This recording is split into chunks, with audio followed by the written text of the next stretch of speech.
Today's session is about research. That might sound like a slightly odd thing, but we'll get our way there. So our focus today is talking a little bit about school research, exploring your fit, and articulating your why. Do your research is one of those phrases I've been hearing a lot, especially recently, from other admission officers when I've been on panels. But the question is, what does that even mean? So today we are going to work on expanding our kind of research mindsets, our toolkits, and ways to help us as we're thinking about questions like why business school, why now? Why this particular school? Why Stanford for you? Ways that you might be able to kind of center yourself and rethink about the way that we approach these questions such that they're able to help you not just in the admissions process, but during your time on campus and even thinking about the many, many, many opportunities you're going to have in your career and life beyond. So we'll do some foundations, things that I think are essential that folks know as they're approaching the GSB application process. We have research in three sections. One is kind of exploring and understanding a little bit more about yourself. The next, thinking about schools and programs, different potential opportunities, things in that space. And then a little bit of frame, reframe. How might we take a piece of kind of ubiquitous knowledge or kind of a question that I hear a lot, approach it from different directions to give you that much more power and stand with more confidence in the way that you respond and engage with it. And then at the end, we'll do a little bit of wrap up. I'll scroll through the Q&A. And if there's other topics that we haven't covered yet that are applicable today, we'll go back and make sure we're able to handle those. So, foundations. What is the GSB looking for? Where do we find it? Let's start here to make sure everybody is able to start this journey on the right foot. So, key concept, holistic review. This is something that many schools will speak about, and there might be slight nuances in the way everybody engages with it. This is the dictionary definition of it, but the way that I think about it is I'm going to be taking a look at your entire application before I'm making a decision. There might be pieces, so let's say, a GPA is a single data point. It only tells me so much. Your transcript has so much more information in there that is helpful to me in understanding, okay, what does your academic preparation and familiarity with some of the topics you might be grappling with during business school. Testing is going to be another place where some of that might emerge. It might come up in the work that you do or projects you do in some of your extracurricular or external activities. There's so many places that this information might come through. And so that's why it's important for us to take a look at your entire application. So, key takeaways, there's no formula, equation, or algorithm as we're making these admissions decisions. There's no benchmarks, cutoffs, or quotas either. And this might be very different depending on from your frame of reference, depending on where in the world you might have been educated, where there might be different systems where it's much more of an entrance exam. At Stanford, that is not how it works. So, this is where a little bit of that shift in mindset comes into play as well. As I mentioned, no one part of the application is necessarily more or less important than the other. And finally, context matters. For example, what somebody might be doing as a banker in New York, the opportunities available to them, the stretch projects, how they're able to leave a positive kind of imprint or footprints on the spaces they've been in, is going to necessarily look very different from somebody who might be coming from the nonprofit space in the UK or somebody who is a consultant in Brazil, right? So context is important to helping us understand how you move through the world and how you've made the most of the resources and opportunities around you. So again, no one part of the application is more or less important than the other, and context matters. Right, so what are we looking for? Some broad categories here: how you think, how you lead, and how you see the world. And for the MSX program, how you see your future is also going to be a key part of this. The phrase that we often use is clarity of purpose. And while it is a central part of the MSX process, I actually think it's a really powerful tool as you're thinking about career paths or approaching the MBA as well. What is this future vision you have for yourself so that you're able to make the most of your time while on campus? And this is what all today is going to be all about, kind of articulating, clarifying, and adding nuance, and kind of ways to hang your hat around what could this future me look like. Notice that these are all very broad categories. Again, no minimums, no benchmarks, no quotas. It's not about check marks, but there's so many different ways for how do you lead to emerge. And even stepping away from the word lead, what do leaders do? They get things done. How do you get things done? If you think about two, three folks that you respect as leaders, what do they do that earned your respect? It's probably going to be a little different for each and every one of them. Even if all three of them are really great strategists, the way they come about those strategies, or the ways and spaces and domains those strategies emerge, or how they then rally people around those, might be different from each. And so, what could this look like for you now? We are taking a look at the entire application, and it feels like, yes, these are sections, but again, we're taking a look at the entirety of it. And so we'll move through this today pretty quickly because you might notice, even though we're talking about, articulating short-term, long-term goals, how you see yourself, I'm going to be a little bit less on kind of here's how you fill out this part of the application and more about here's a tool, skill set, or kind of awareness aperture that you might be able to use beyond. And so here's a visual representation. I'm a visual person. And fun fact, a lot of the people that you're going to see in the photos are students and members of our community. This is Amira. She was one of the leaders of our View from the Top series. It was our premier speaker series. And this is actually from when she was interviewing Takija Malkana, the co-CEO of Waymo. But what the application process does is help us understand who this person is that's going to show up in our classroom and communities. It's going to be by necessity kind of a 2D kind of showing parts, different bits and pieces, focused on the types of information that we are asking you and queuing you up given the questions in the application. It's by necessity going to be missing bits and pieces of you, and that's okay. Hopefully, what you get from this is A, you are a much more dimensional, kind of nuanced and interesting person, and hopefully you're starting to see that.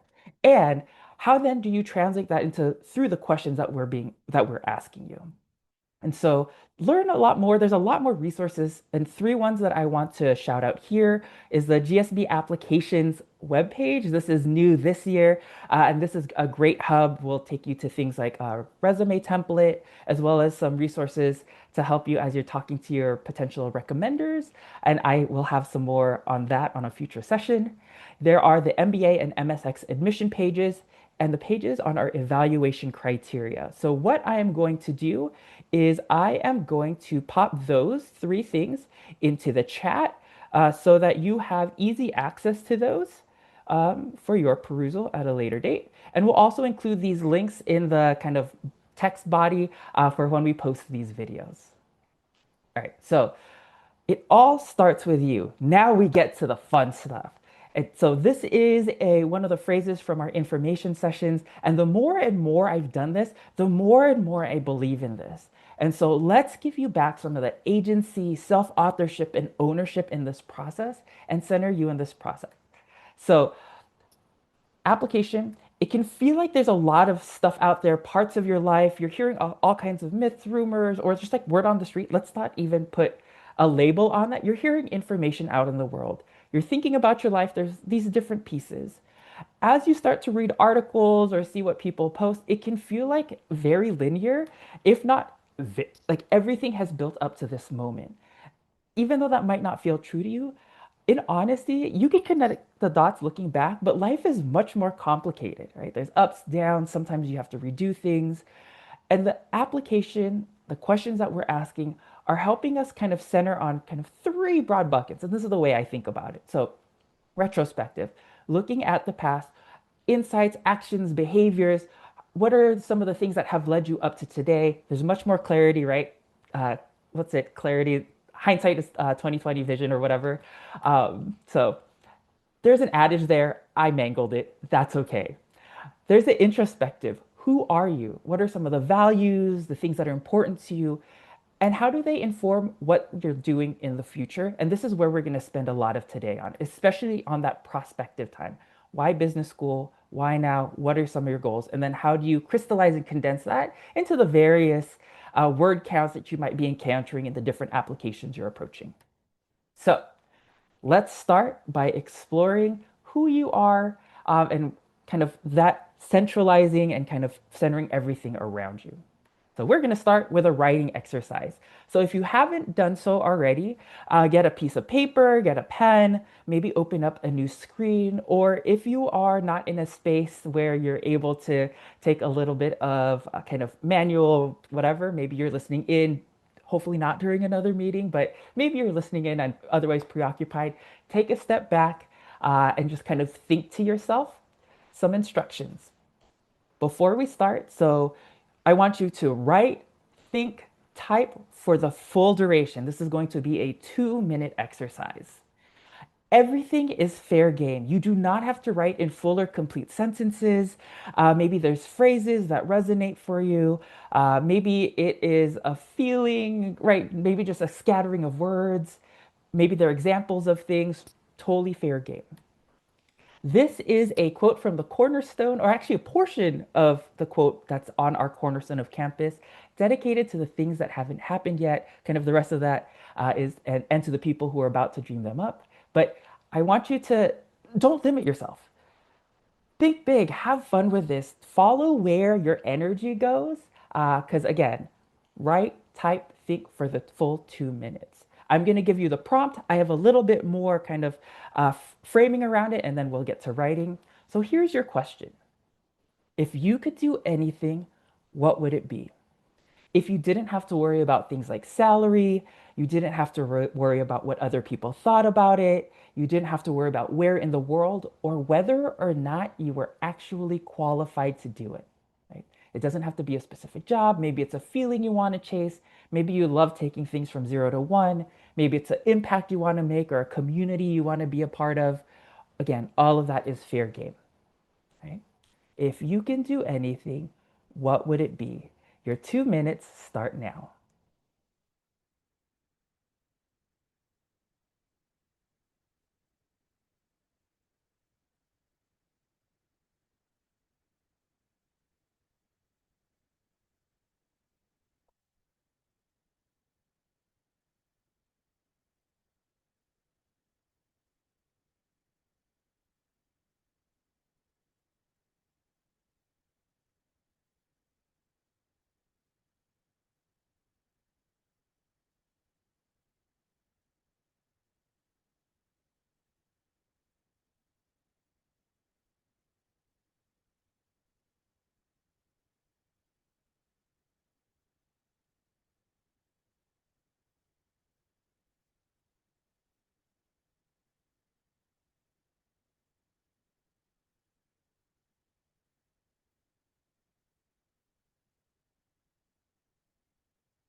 You have about another 30 more seconds.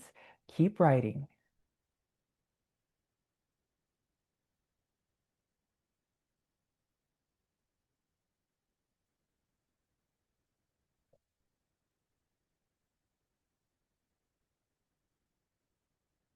We'll bring it in about 10 seconds.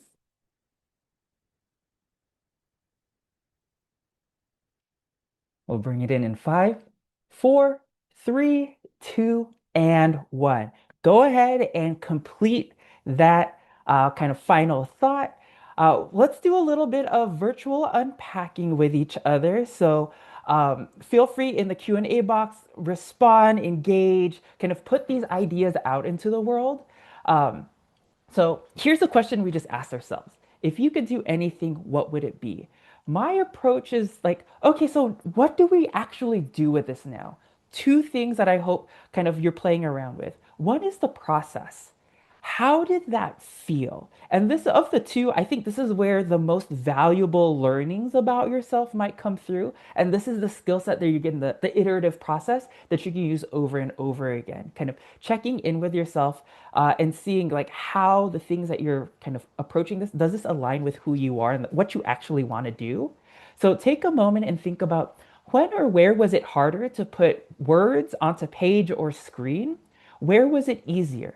And just because it's hard or those moments were hard doesn't necessarily mean that's a bad thing. Maybe that's an invitation of, hey, maybe this is an area that I can explore more on, or I can learn more in this space to give myself that momentum or really test out some of these hypotheses about kind of what is it that I want to do, right? The next is the outcomes. So, what did you actually write? So, was it what you expected? Why or why not? And then the next is in the spirit of taking agency ownership, and this is like one of those steps in that iterative process is what do you want to do with this information next?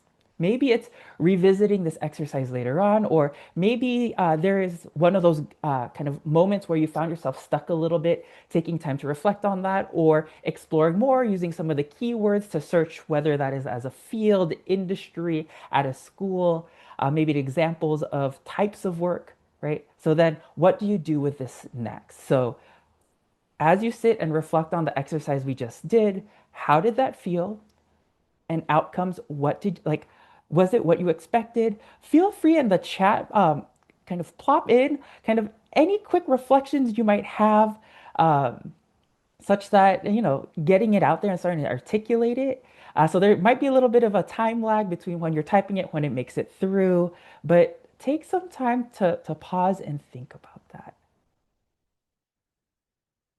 Right, I'm kind of scanning to see if there is anything through here, but either way, continue to uh, kind of reflect, take a moment, ask yourself these questions, and whether you want to put it into the Q&A box rather, not the chat, my apologies, so that you can okay, put it out in the world and kind of see how other folks might be engaging with this as well. So Harris says, interesting to see where you pause, not expecting where that was. That's kind of one of those great opportunities to be like to then stop and ask yourself a little bit more. Jonathan mentioned harder at first because the thoughts weren't in full sentences. It became easier once you started writing down bullet points. The more articulate thoughts followed after that. Love that observation about the process. So kind of even building in how you can flesh out some of these things and finding kind of the writing style or kind of toolkit that works best for you. Um, awesome. So keep putting some of that into the chat. I'll move us on. So I'm a nerd. I love like I went to school not multiple times to figure out how I can continue to be a better admission officer and to learn more about the world of admission. So you're going to see some of that come through here. But what does the research say? So there's actually some really cool work out there around this notion of future selves. And so this is one of the articles that resonated for me. Feel free to check that out later. But kind of in summary, and I'm paraphrasing, so if I also kind of drift this over a little bit away from the specific findings of the paper, please take that my apologies. But for our intents and purposes, the clearer this vision you have for a future you, the more details you have around it. So, Jonathan, for you, as you found kind of your flow and how you're able to get more and more out there, the more you're able to do that, you are then better able to start creating plans and like action steps towards are realizing and kind of becoming who that vision is or taking steps towards it. And so that's where this comes into play, kind of envisioning this future you as a means for then constructing, okay, what are job opportunities? How might school fit into that, right? And so the essential researcher is not about the schools per se, but about who you are and what you want to accomplish. So, what next? Let's take a cue from Stanford's Life Design Lab at the design school on campus. And so they have a whole series of courses around this notion of design your life. They have some really cool videos. I'm going to put in the links for the Life Design Lab, their YouTube channel, which has some really interesting shorts. that could be come in helpful around the way. And then one of their founders, Bill Burnett, he did a TED Talk, TEDx Stanford, on 5 steps to designing your life, where they go into much more detail. And so all of these could be helpful for you as you're engaging in this process. We just did a really quick adapted version here. So, the homework I am giving you, if you would like to accept it, is step one. What else would you like to do? Knowing that there are potentially many future, different versions of a future you where you could be equally happy and satisfied and fulfilled. What can another version of that look like for you? Homework number two. What else would you do? What is a third or fourth version of this? Or kind of another play on this is given this vision, maybe you have a very clear guiding principle or guiding vision. What are different pathways that can help you get there? Right. So I want you to do some of this life visioning, design thinking approach. And for help, definitely check out some of those links. They go into it much more detail than we just did here. Okay. Explore, iterate, enjoy.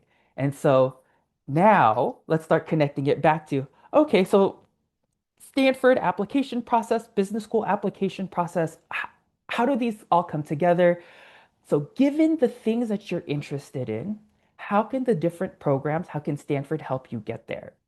And so here's another way of thinking about it. Again, I'm a visual person. So, given the things that you want to do and who you want to be, those two things might inform each other because you might have had a job idea, but there might have been something else. Maybe it was an impact you want to make. It's not necessary that the two have to live opposed to each other, but hey, these are equally important things to you potentially.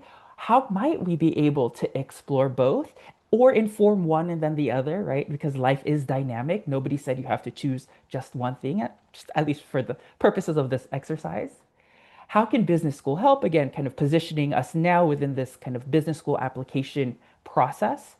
And this is going to be a helpful heuristic, so a mental model as you approach things, exploring business school, choosing where you ultimately apply or and go, especially if you have different options or the option to stay in school. Given these things that you want to accomplish, how might these different options help you get that much closer to that future you?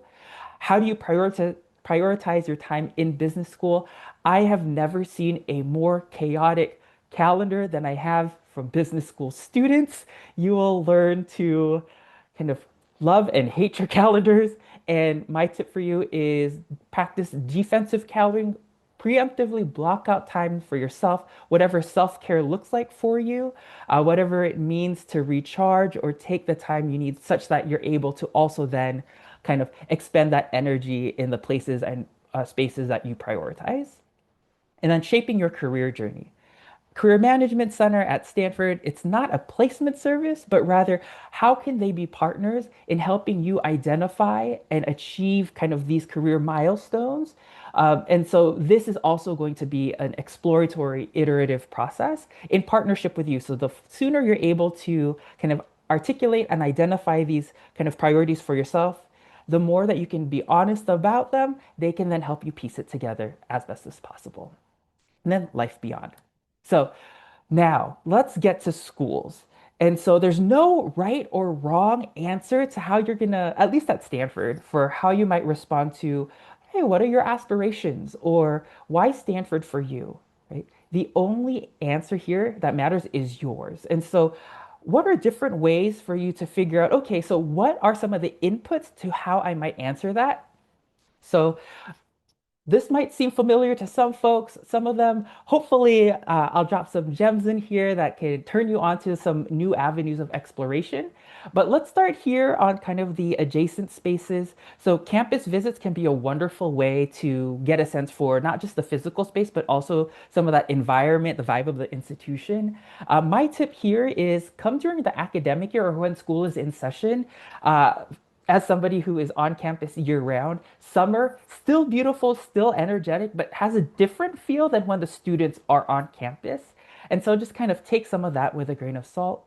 Uh, coming to campus, especially to Stanford, is not, don't do it for us and don't do it because you're trying to demonstrate your interest to the institution, but rather do this for yourself. We know not everybody is able to come to campus, time, resources, just a distance. So we will never hold that against anybody.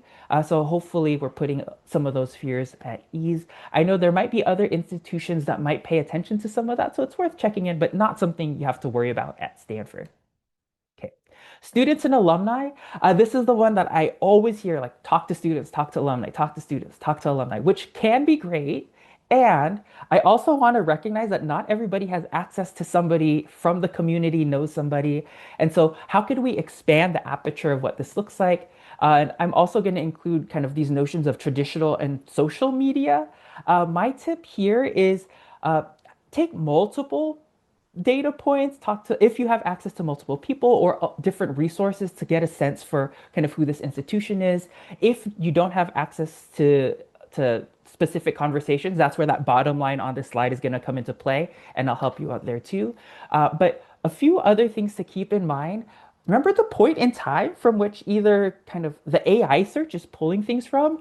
You never know if kind of in this AI aggregation, they might be referencing something from 2022 that is either outdated or has changed for better or for worse, right? And so kind of be a critical and conscientious consumer. And that's why I put conscientious there to be thoughtful about that.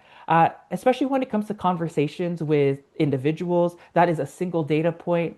And I also want to in a frame like they know their individual experience, so they might not have access or understand or see the full breadth of what's possible at the school. So also give them some space and grace in case the person you're talking to might not have the exact same interest areas that you had.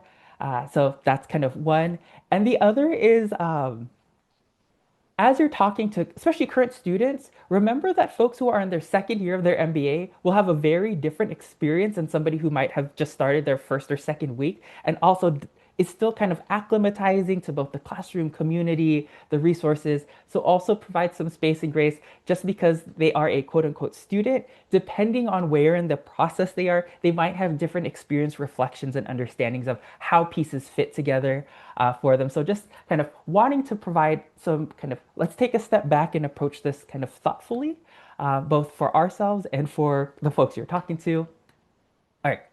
And these three are actually the kind of where I see a lot of untapped potential. So uh, I get asked on the road or when I'm talking to prospective candidates of like, what if I don't know somebody?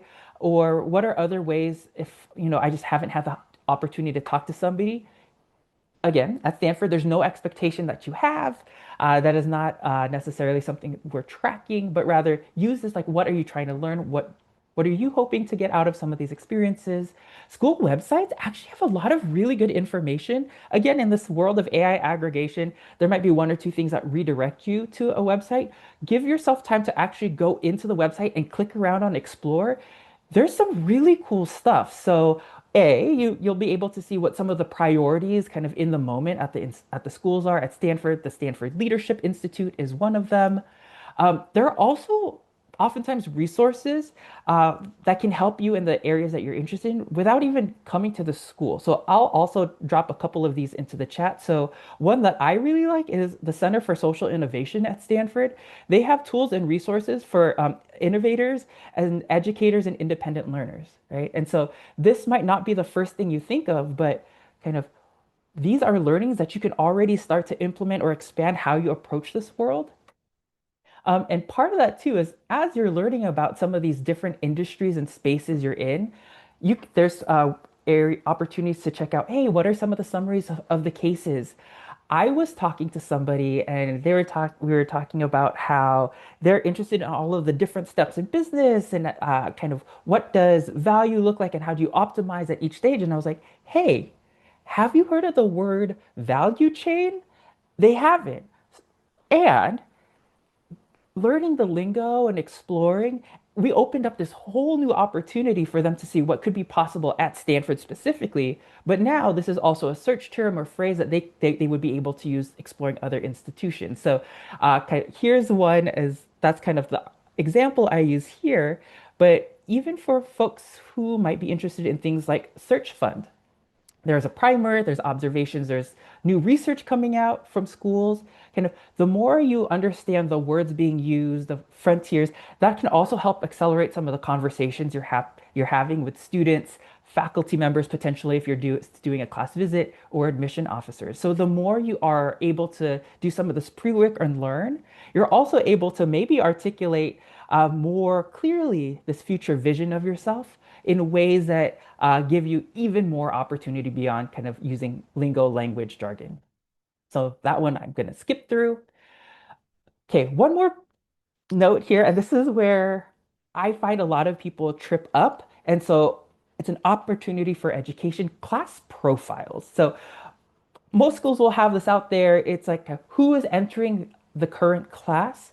Um, Something that I've noticed is people will, instead of just thinking about, okay, this is who the current class is, we then start to benchmark on that. And then it's like, that's a measure of who I need to strive to be to get into this school. Um, Not true. It's at least at Stanford. I know at some other institutions, again, there might be kind of other sensibilities and kind of other norms and ways they talk about things like average GPA, average test scores. But remember, the holistic review process at Stanford, you're more than any single data point. What is happening in the class profiles are outcomes, not things that we're necessarily searching for. And so just want to unpack one or two myths here. Um, a common concern is my pre-MBA or pre-business school background and like comparisons against the class profile, am I at an advantage or disadvantage? So to illustrate that here, kind of this is from our most recent incoming MBA class, consulting, pre-MBA, about 20% investment, private equity, venture capital, banking, about 17%. I had actually people approach me from two sides of this conversation. One is, I'm not from one of these industries. Am I at a disadvantage, right? Are you looking for people from these spaces? And then from the other side of the coin, I hear people say, I'm from one of these industries. Are there too many? Am I quote unquote overrepresented? I don't use that term. I don't use the term non-traditional in the evaluation process. My encouragement is always, hey, think about everything that you bring to the table as a strength. And kind of let's go back to this data. It's not that we're looking for consultants necessarily, but in consulting, in banking, there's actually a business school going culture that is very much a part of your early years in these fields. So there's a strong pipeline from those industries into business school. I can only accept people who apply, right? And so, kind of, there are other factors that underlie what some of these outcomes look like. Hey, if you're from one of those fields, hey, you have a familiarity with some of these business concepts, you can speak with more nuance, you can help those who might not have similar backgrounds and help them, right? When one boat rises, all boats rise. If you're from clean tech, manufacturing, or another industry, hey, you might not see many other folks from similar backgrounds, and now that is a perspective that you can bring to the table to help enrich some of these conversations in the classroom and community. Think about these not as a deficit, but rather, who are you? And again, you are so much more than any single data point. Even if we had seven people from the arts, media, entertainment world, how you move through those spaces, your interest areas, the places that you work. Kind of here, 294 different organizations were represented in the last class. And even where people might be from the same organization, you might be from different functions or roles or different parts of the world, right? Again, it's less about kind of what categories kind of you identify with, but more given these spaces, places, and ways that you identify, who are you because of them? And so that was my little soapbox on class profiles. Helpful to understand kind of the breadth of experience and the folks you kind of could be if you were in this current class, but you are not tied to any of those measures. We are looking at you as an individual through kind of the spaces and places you've been through. Okay, YouTube channels. This is another one where people don't always realize how rich of a resource it is. So here's a GSB kind of YouTube channel. What you can find here. the examples of the types of speakers and events that are happening on the different campuses, right? And here, even on this front line, like how much of kind of the future and looking around the corner of AI is happening at Stanford, right? And so this will also be one of those additional measures that you can kind of peruse at your leisure, especially if you can't make a campus, you aren't able to speak to somebody. You can also see kind of the setting, the feel, how people engage as well. Full recognition that these are curated kind of video clips, but this is still a good sense of what's happening at the schools. Windows into campus life, class takeaway. So there are a number of kind of playlists that have between 5 to like 8 minute takeaways with some of the major themes that in some of the classes, like humor, serious business, right? Things like that that you might be able to participate in. So, if you're curious about what the academic experience looks like, these could be wonderful ways to take part in that if you can't attend for a class visit. Faculty and research highlights. Here are the people that you're going to be learning from, right? What are the ways and how do they see the world? Especially if you're like, as you start to engage with a business school experience, they're partners in learning, right? They're also learning from you. This is going to be very different, especially in some parts of the world. Our frames of reference in education, where kind of as a student, you're on the receiving end of information, you process, and then you put the output in a test, exam, and essay. Here, it's going to be much more these communal learning environments with and from not just your faculty members but and your instructors, many of whom are industry practitioners, but also your classmates. So it's much more co-constructed, including things like cases where you're pushing back and forth on like what happened, what would you do different, what are other things that you might have taken into account, right? These are all different kind of ways and spaces to explore what that academic and learning community looks like. I already mentioned industry insights. What's happening at these cutting edges of industry, and how do they intersect with each other to inform what the future of leadership looks like, right? You don't have to wait until you're in business school to start to get some of these understandings.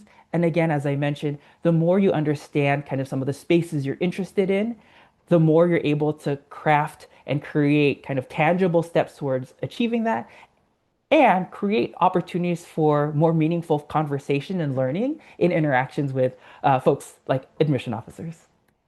And then learning resources. So here's one that I'm going to share with folks because of how much is connected with communication as an essential life skill, and kind of more specifically for the application process, the application, whether it's written or interview or in these networking spaces, as an exercise in communication. This is the Think Fast, Talk Smart podcast. The YouTube clips are also on the GSB YouTube channel, but this is Matt Abrahams, one of our lecturers in strategic communications, has a whole series here. So these are also learnings that you might be able to take back. What does it mean to lead a meeting effectively? How can you communicate with folks who might have very different perspectives? How do you capture attention kind of quickly and maintain it through whatever length of conversation you're having or presentation? These can already be essential learning skills that help you kind of in your world today. All right. Finally, admission officers. So this is actually my teammate Liz. She's a financial aid officer, but I just love this photo of her. So help us help you. I've alluded to this already, but you might be surprised at how many times I get asked, "Oh, can you tell me about blank at your school or blank at Stanford?" And sometimes these are things like, "Can you tell me about entrepreneurship at Stanford?" Not that this is a bad question, but I think there's ways for us to get deeper. My response is often, tell me more. Even in domains like investing, what kind of investing are you interested in? Is it a specific kind of form of investing? Is there a part of the world? Are there companies that interest you? Are you thinking about starting your own fund, right?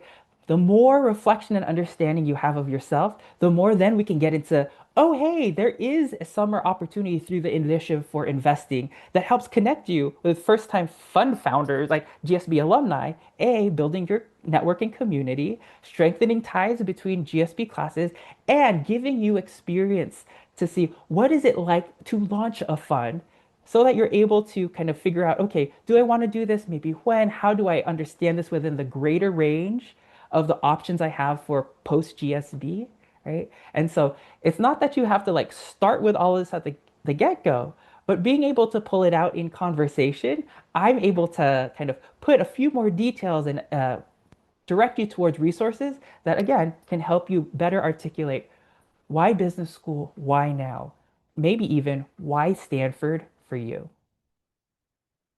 Okay, so frame, reframe. This is something that I think is really important because, again, there's a lot of myths, rumors, advice. There's just a lot of word on the street. Some of it's helpful, some of it could use a little tweaking to get you to that next level of thinking. So, three questions, formats that I often receive, and ways to maybe readapt them to be able to like launch you maybe in a couple new directions. So, I'm struggling to choose one reason for business school. There should be one more period on that ellipses, but we can fix that in post.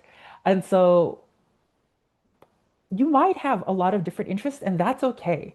I know in the structure of business school, it's like, what are your short term, long term goals? It feels much more compact and like you have to limit yourself to just one.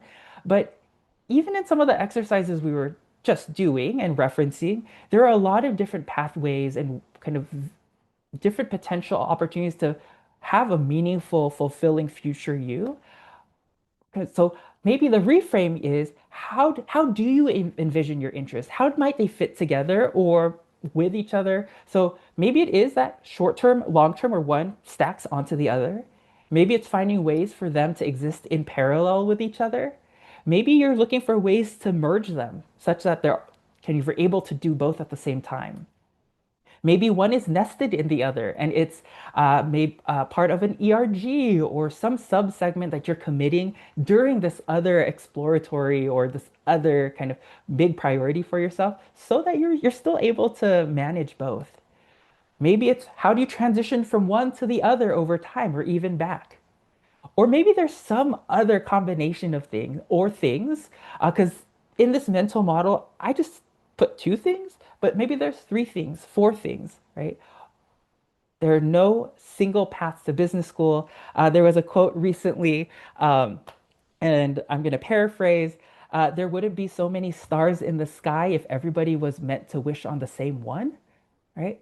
Everybody's going to have a different path, process, kind of way of engaging vision for yourself. And so the more you're able to articulate and make that case for yourself, the more it'll resonate and make sense for us on the admission side. I have no preconceived notions, no expectations or preferences for how you might be explaining the way that you want to engage with the things that are important to you.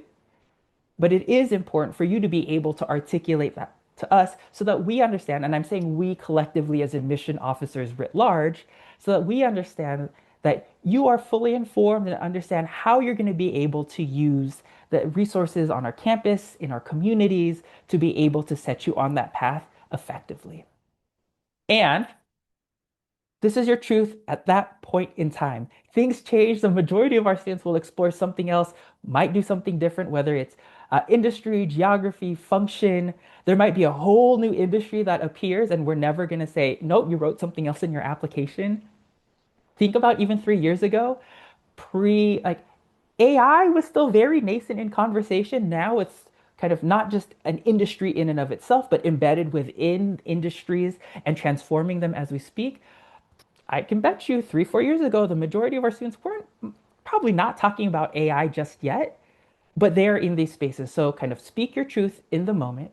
There's a lot of recognition and understanding of exploration, but kind of why does business school make sense for you, right? And that comes back to some of this research, articulation, kind of, and being able to talk through it comfortably. Am I a fit for your school? So spin that around to given the things that you want to achieve, given what you want to get out of business school, does this institution provide you with those resources, communities, environments that will allow you to tap into that, right? And there's no right or wrong answer to this. I often also talk about not just culture fit, where are the things that seem like they might align, but what about culture add? There might be things that you really care about that maybe you don't see a lot. Hey, that's again a perspective, something you can add to the conversation, new dimensions that you can add into the world that you're moving through. If you are kind of much more aligned, that is not necessarily a bad thing either. Remember, everything can be a strength, positive, or way that you engage in it to help provide you with more momentum rather than as a barrier or deterrent or kind of inadvertently leading into like a deficit mindset, which might hold us back from your true potential. So, given the things that you want, giving you back the power, can we help you do that? And what if you don't want to change the world? I know our motto, change lives, change organizations, change the world, can feel really big. And sometimes we're actually thinking about, oh, I was thinking about a job or like career or like what I want to be as a leader. I don't know, like the world feels really big. Um, no one said you have to want to change the world necessarily, right? I'm not looking for you to articulate what that, like, you have to want to do that. But I will encourage you to think about what kind of change do you see yourself being a part of, right? Change lives, change organizations, change the world doesn't have to be something you strive for, but similar to our class profile, that could be an outcome based on pursuing the things that you care about, your commitment to them, seeing these opportunities or gaps and filling them by necessity, like by definition, is changing them. And that ripple effect, even if you change one person's life, you might be changing their world, right? So different ways of understanding and reinterpreting what does this kind of commitment, mission, alignment, right? What does that look like for you? Change it and adapt it into frames and formats that feel accessible and feel empowering, right? Big starts, subjective. More importantly, where do you see yourself being a part kind of making this future a little bit better, a little bit brighter, kind of tackling things maybe a little bit more efficiently? Everybody's going to do it a little differently, and that's beautiful. Because once again, it all starts with you. So, one more time, where do we see this? If you haven't, if pardon me if I get a little pedantic and just like beating this into kind of the regular drumbeat of what we're talking about today, but as we're talking about kind of this future you, this research process, the most likely places you're going to see it come up in the application. Again, let's tie it back into this application process. The essays, why Stanford for you, short-term, long-term goals for other places, what are your aspirations, interviews, always great to have an answer because they're probably going to ask you like, why business school, why now, some format of that. Based on the things you're researching and discovering, they might kind of inform some of your career path or options or the projects you pick up if that's kind of how your workspaces operate. Maybe it shapes and informs the types of things you get involved in. Because now you're doing things around this, taking steps towards that, they might be informing some of the examples or anecdotes in your short that you then share in your short answers that are optional, or maybe there are then things that your recommender is speaking about, right? Because we're queuing our all of our recommenders. How has this person performed relative to equally qualified peers? Tell us about a time when there was feedback. Is there anything else that we should know with the kind of undercurrent of like anytime you can provide an example, anecdote that's helpful. Maybe you are discovering, hey, there's actually this learning opportunity that I didn't realize, or taking some of the things from the Center for Social Innovations, kind of open source learning modules, that's helping kind of you inform and broaden your academic and intellectual horizons. Or maybe it's through conversations and meeting other people. There's resources, organizations, kind of friend groups that are then kind of accountability and success partners that you're talking through things like test prep, right? This iterative process of research, designing your life and envisioning this future you can have a lot of benefits beyond just the how do you fill out a single application question. Okay. So hopefully, over the course of our 50 minutes together, we shifted from kind of what does research even mean in the context of business school applications to an opportunity for you to learn even more about yourself. Thank you again. Remember, it all begins with you. And hopefully, I'll see you tomorrow at Tell Me About a Time when we're going to get a little bit more into the nitty gritty of how do you respond to questions that start around the kind of phrase, tell me about a time when, or can you give me an example? And kind of not to let the cat out of the bag, but you're already the expert in you. Now let's find some frameworks, toolkits, and ways to make sure that you're able to be the best storyteller possible.